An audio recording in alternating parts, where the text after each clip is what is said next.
መታሽንፍነሽነሽ ሳንድንፍነሽነሽ መታሽንፍነሽነሽ አውዳመት ዓለምነ መታሽንፍነሽነሽ መታሽ ተቀባይሉን ብዬ መታሽን ያንበሳ በአውዳመት መታሽን ይመቤት በአውዳመት አወቀው ዘፈን አው ራሱ በቃ አስተዋውቀ ግባ እንኳን ለብርሃነ ትንሳኤው በሰላም አደረሳችሁ አደረሰን አራዳ ዜና ላይ ደርሰናል እነዚህ በሳምንቱ የተሰሙ እውነተኛ ዜናዎችን ከቀልድ ጋር አዋስተን የምናቀርብላችሁ እኔና አሁን በየነና እኔም ማዝመራው ሙሉ ሰው በጋራ በመሆን ነው አብራችሁን ቆዩ ከሚስቱ ውጭ ሲወሰልት የነበረው ባል አፕል ኩባንያ ለትዳሬ መፍረስ ምክንያት ነው ሲል ከሰሰ ያሳምናል ፓስወርድ ሳያረግበት ቀርቶ ያለ ፓስወርድ እንግዲህ ግለሰቡ ከሌሎች ሴቶች ጋር የተጻጻፋቸውን መልእክቶች ሚስቱ እንድታገኛቸው ኩባንያው ተባብሯል ሲል ከሷል እዚህ በየሳስበው የሳምሰንግ ካምፓኒ ሰራተኛ ነው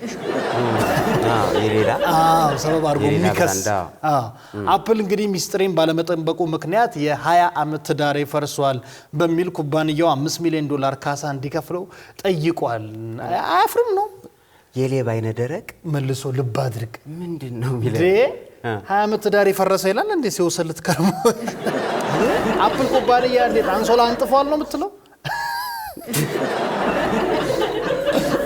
እንግዲህ ከሚስቱ ውጪ ሲወሰልት የነበረው ባል አፕል ኩባንያ ለትዳሬ መፍረስ ምክንያት ሆኗል ሲል ነው የከሰሰው የግለሰቡ ስም ሪቻርድ ነው የተሰኘው እንግሊዛዊ ነው ለ20 ዓመታት የዘለቀ ትዳርም ነበረው ይህ ትዳር ባልየው ከሌሎች ሴቶች ጋር ሲወሰልት እንደነበረ በሚስት እስኪደረስበት ድረስ ጤናማ ነበር ተብሏል በርግጥ ከዛ በኋላ በምንም ታምር ጤናማ ሊሆን አይችልም ግልጽ አንዴ ሲወሰልት ከታወቀ በኋላ አፕልንም ትዳር እንጂ በጠበጠው እንጂ ልኩስ ነው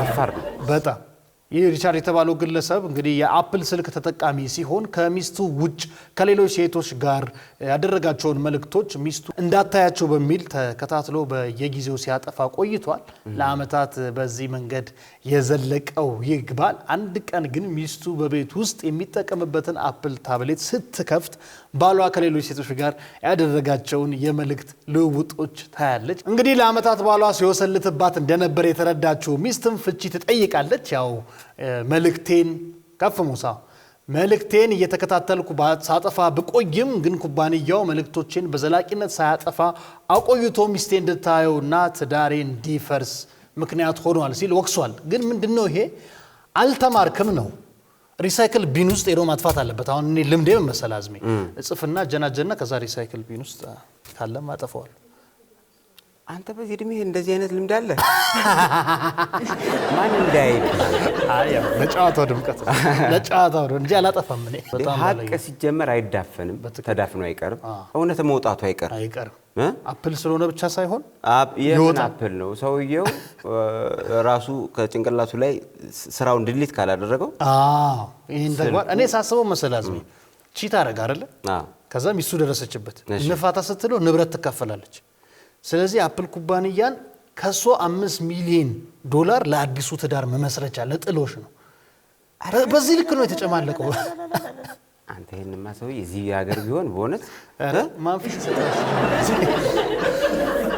አፕል ኩባንያ የደንበኞችን ደህንነት አደጋ ላይ ጥሏል ያለው ይህ እንግሊዛዊ ኩባንያውን $5 ሚሊዮን ካሳ እንዲከፍለው ክስ እንደመሰረተ ተዘግቧል ያው ለሚዲያዎች እንደተናገረው ከሆነ የተለዋወጥኳቸውን መልእክቶች ሳጠፋ ዲሌት ሳደርግ አፕል ኩባንያ ይህ መልእክት ከዚህ ስልክ ላይ ብቻ ጠፍቷል ቢለኝ ኖሮ በሌሎች መጠቀሚያ ወይም ላፕቶፕ ላይ ሄጄ አጠፋው ነበር ገባ ስልኩ ላይ የተጻጻፈውን የአፕል ታብሌቱ ላይ ነው የተገኘው እንትኑ ተመሳሳይ ስለሆነ ማለት ነው እዛ ላይ ነው የተገኘውና ስለዚህ ተጠያቂው ኩባንያው ነው ብሏል በጣም ያሳፍራል እኮ ማለት ቺት አድርገ ከሚስቱ ውጭ ዓመት ትዳር ላይ ሌላ ሴት ጋር ሄደ ድጋሚ ኩባንያውን $5 ሚሊዮን መጠየቅ አፕል ኩባንያው ላይ ራሱ ቺት ሊያደርግ ይሄ ማያፈር ሳምሰንግ ሊገዛ ነው በብር እንግዲህ ክስ የቀረበበት አፕል ኩባንያ እስካሁን ለቀረበበት ክስ ምላሽ እንዳልሰጠ ተዘግቧል ያው ምላሽ ይሰጣል ብለን እንጠብቃለን እንግዲህ አዎ ይሰጣል እንጂ እንዴ አይ ግን ባይሰጡ ነው እንጂ የሚሻለው እኔ ናቃርገ ማለፍ ሰውየውን ታፈምሰዋል አለ በለዚህ ታው እንጂ እንዴ ምክንያቱም ልክ ያልሆነ ነገር ነው ፕሮሞት የሚያደርገው አዎ ሰው ደግሞ በድፍረት እንደዚህ አውቆ መናገር ከጀመረ ማባሪያ የለውም። ታውቃለህ አይደል? አይዞ አይዞ የሚሉት ይበዛሉ። የሚወሰሉት ሰዎች ከተግባራቸው ይቆጠቡ። ደስ የማይል ነገር ነው።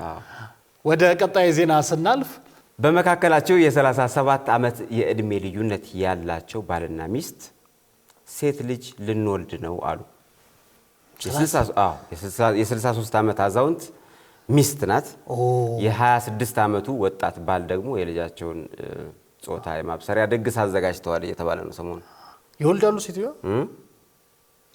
ልጆች ጾታዋን እኮ ሊያውቁ እኮ አሁን እንትን ዝግጅት ላይ ናቸው። የ63 ዓመት እሺ፣ ምቾት ላይ ስለሆኑ ይወልዳሉ። እድሜም ቁጥር ነው። የ63 ዓመቷ ሚስት ከዚህ በፊት 7 ልጆች ያላት ሲሆን 17 የልጅ ልጆችንም አይታለች። 17 የልጅ ልጅ እንዴ! እኔ ይሄ መታደል ነው ብዬ ነው ማስበው። እቺ ሴትዮ አሁን ከወለደች በጣም በእውነት ምን ያህል ዘርትሁን ነው ስሟ። በርግጠኛ ልጁስ ማን ነው የሚሆነው? ባልየው ዘሪሁን ልጅ ነው፣ ገና ልጅ ነው። ልጅ እኮ 26 ነው። ቆይ እስኪ በመካከላቸው የ37 ዓመት እድሜ ልዩነት ያላቸው ባልና ሚስት እንግዲህ ሴት ልጅ ልንወልድ ነው ብለዋል። ማለት በቤታቸው ድግስ ማዘጋጀታቸው ተሰምቷል ሰሞኑን። 26 ዓመት በጣም ጋፑ አልሰፋም? 37 ዓመት ጋፑ በጣም ሰፊ ነው። እሷ የመጀመሪያ ልጇን ስትወልድ እኮ ገና የሱ እናትና አባት አልተጣበሱ። የ26 ዓመት እድሜ ያለው ፍቅረኛዋ የመጀመሪያ ልጃቸውን የጾታ ማሳወቂያ ድግስ ማካሄዳቸው ነው እያነጋገረ ያለው። ለሱ እኮ ነው የመጀመሪያ ልጅ እንጂ ለሳቸው ደግሞ ዝግጅቱ እንጂ አይገርምም? እወቁልኝ። ይገርም። ባይታወቅስ አምጦ ይወልዳል።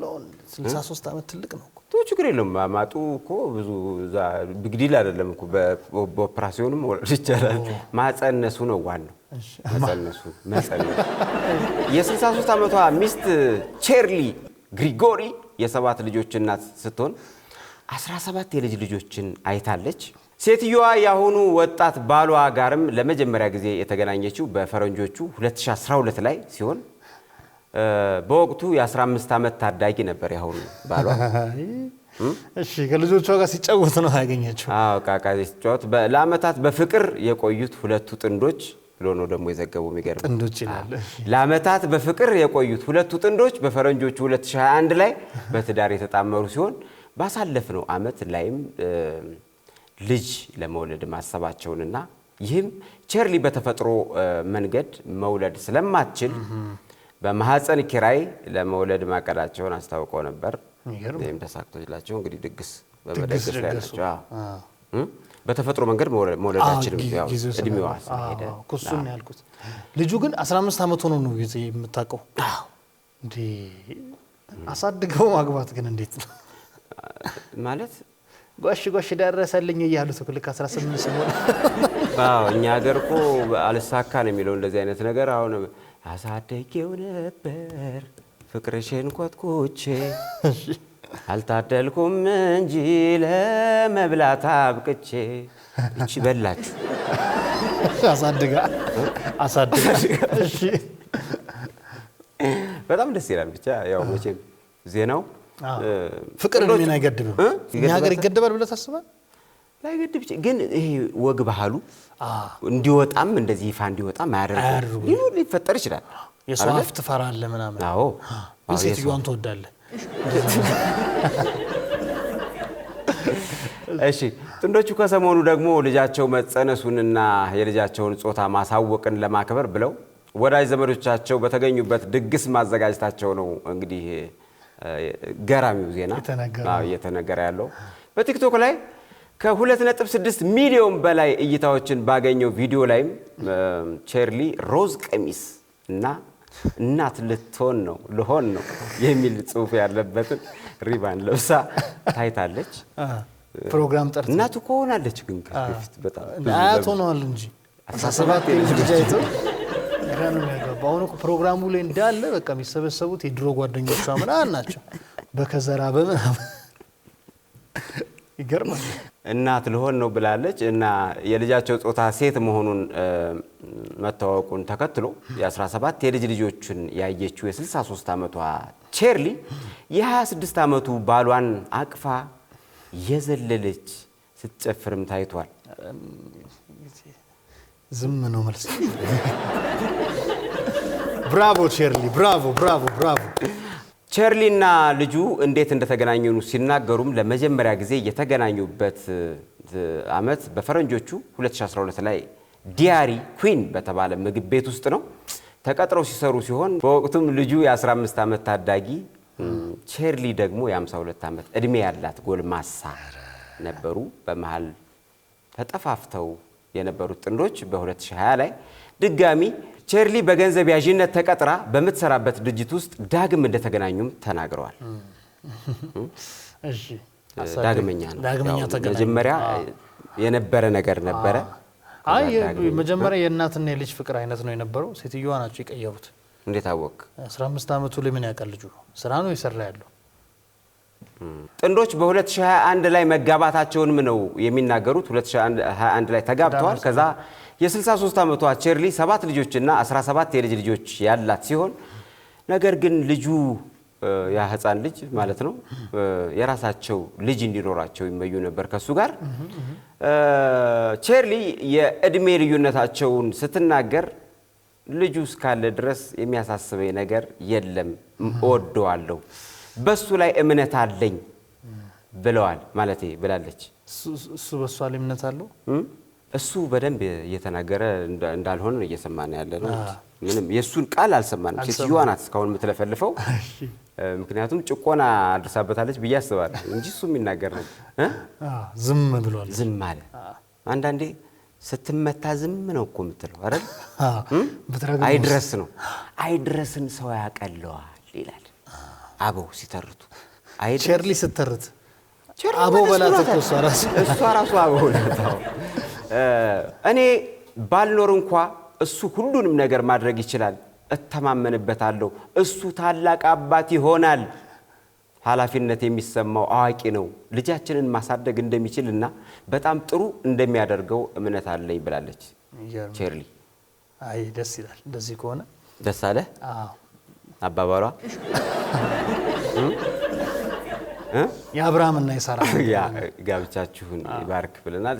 ቼርሊ ስለወደፊቱ ስትናገርም ቤተሰቦቻችን ልጆች ለመውለድ ያደረግነውን ውሳኔ በጣም ይደግፋሉ ብላለች። ቼርሊ እንግዲህ መጀመሪያ ላይ በተለያዩ ምክንያቶች ጥርጣሬዎች ነበራቸው ብላለች። ቤተሰቦቻቸው ማለት ነው ይጠረጥሩ። ነገር ግን ልጁ ወይም ባልየው ከዚህ ቀደም ስለ ትዳራቸው በሰጠው አስተያየት በማህበራዊ ሚዲያ ላይ ያሉ ሰዎች ለኛ ብዙ ጥላቻ አላቸው፣ ቀደሙ ከነበሩት እኮ ከአያቴ ጋር እንደተጋባው አድርገው ያስባሉ፣ ግን አይደለም ብሏል። አናስብም ሊሸመጥጠን ነው እንዴ?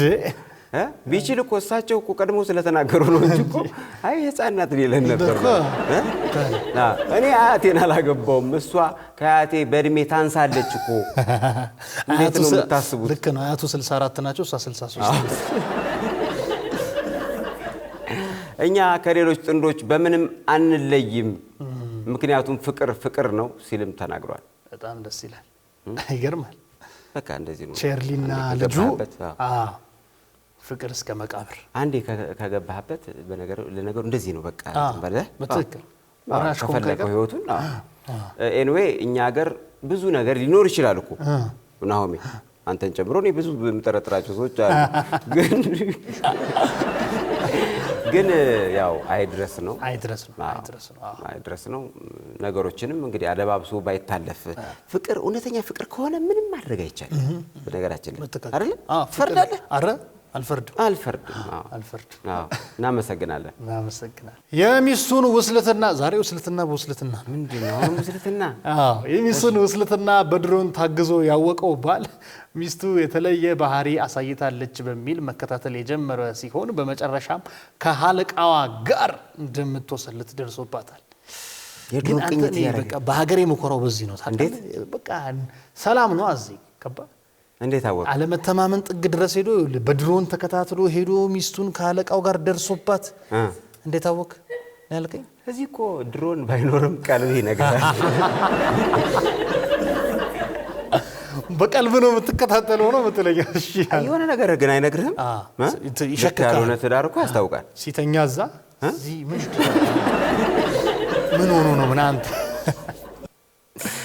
እንግዲህ የድሮን ቅኝት አድርጎ ምናምን በድሮን ተከታትሎ ነው የደረሰው። ባልየው በድሮን ታግዞ ባደረገው ክትትል በቅርቡ የደሞዝ ጭማሪ ካደረገላት ሌላ ባለትዳር ጋር ስትወሰልት ሚስትየውን ይዟታል። ደሞዝ ጨምሮ ነው የተኛት።